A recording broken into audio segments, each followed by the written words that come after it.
Halo semuanya, selamat datang di channel ini.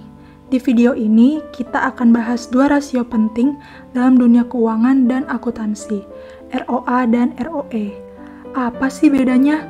Dan kenapa dua rasio ini sering banget dipakai untuk menilai kinerja sebuah perusahaan? Simak penjelasan berikut ini ya. Pertama, kita bahas ROE dulu.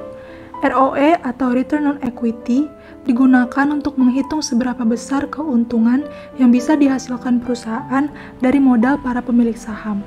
Sederhananya, seberapa banyak laba yang bisa dihasilkan dari uang pemilik saham. Terus, gimana cara ngitungnya? Jadi untuk menghitung ROE, kita membagi laba bersih atau net income dengan total ekuitas atau total equity. Sebagai contoh, misalnya ada sebuah perusahaan yang memiliki laba bersih atau net income sebesar 50 juta dan total ekuitas sebesar 200 juta.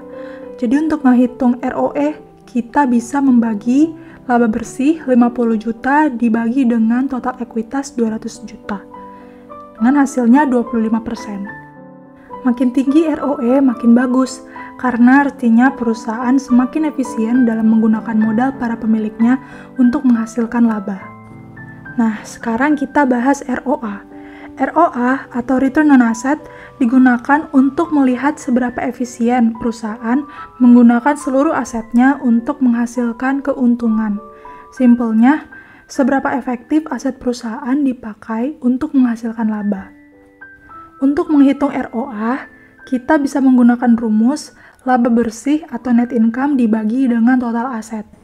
Sebagai contoh, misalnya ada sebuah perusahaan punya laba bersih 50 juta dan total aset 300 juta. Jadi untuk menghitung ROA-nya, kita bisa membagi laba bersih 50 juta dengan total aset 300 juta. Hasilnya 17%. Sama seperti ROE, makin tinggi ROA, makin baik. Ini menunjukkan efisiensi perusahaan dalam memanfaatkan aset yang dimiliki untuk mencetak laba. Kesimpulannya, ROE fokus pada efisiensi modal pemilik, sedangkan ROA fokus pada efisiensi semua aset perusahaan.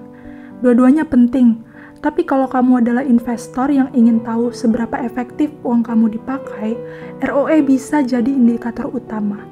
Sementara, kalau kamu ingin melihat seberapa sehat dan efisien kinerja operasional perusahaan secara keseluruhan, ROA bisa jadi pilihan.